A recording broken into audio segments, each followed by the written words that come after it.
He was called Saifullah, the sword of Allah. A warrior who never lost a single battle.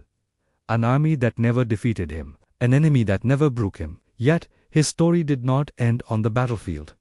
Why did the greatest warrior in history die on a bed? This is one of the most powerful questions in Islamic history, and its answer reveals a profound wisdom meant for all of us. Khalid ibn al-Walid himself, in his final moments, expressed this very same astonishment. He said, "I have fought in so many battles, seeking martyrdom, and there is not a single spot on my body except that it has been struck by a sword, a spear, or an arrow.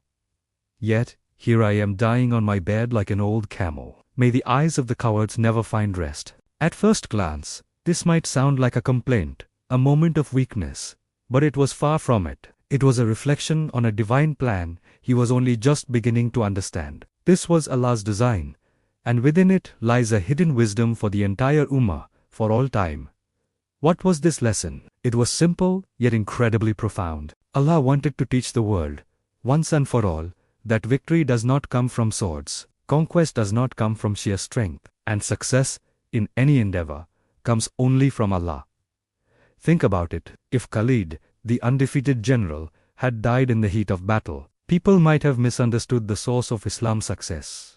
Future generations might have mistakenly believed that it was Khalid's genius, his strategy, his sword, that spread the message. They might have elevated the man above the mission, the warrior above the faith he fought for. But by having Khalid pass away peacefully, Allah sent a clear and undeniable message. Islam would live on after Khalid. Victories would continue without Khalid, and the faith of the believers would remain stronger than any single warrior, no matter how great. It was a declaration that the power behind Islam was not a man, but the Almighty Himself. This lesson is reinforced by another pivotal moment in his life. Remember when the Caliph Umar ibn al-Khattab removed Khalid from his command. At the height of his power and fame, the greatest general of his time was demoted to a simple soldier. How did he react? Did he rebel? Did he complain, or cause a division? Did he abandon the army in protest? Absolutely not. Khalid ibn al-Walid immediately accepted the decision and continued to fight with the same ferocity and dedication as a common soldier. He seamlessly served under the new commander, Abu Ubaidah ibn al-Jarrah, who he himself had previously commanded. This single act shows us the true measure of the man. His loyalty was never to a title, to a position, or to his own ego. His loyalty was to Allah and His Messenger. He was fighting for a cause, not for personal glory. By accepting his demotion without question, he proved that his submission was to God alone. This is where we see the real victory of Khalid ibn al-Walid. He didn't just conquer enemy armies, he conquered the things that defeat most people from within. He conquered his ego. He conquered his desire for fame and recognition. He conquered the temptation of pride. And that is precisely why Allah honored him with a title no king or emperor ever received, Saf, the sword of Allah.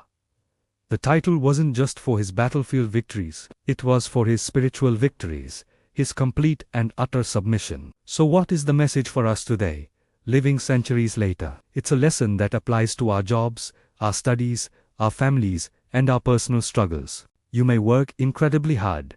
You may plan meticulously. You may sacrifice your time, your comfort, and your energy. You might pour your entire heart into something. But always, always remember, the results are not in your hands. Success, failure, victory, loss, all outcomes are ultimately in Allah's hands. Our duty is to strive with excellence and sincerity, and then to trust in the divine plan. That was the final, and perhaps greatest, lesson from the life of Khalid ibn al-Walid.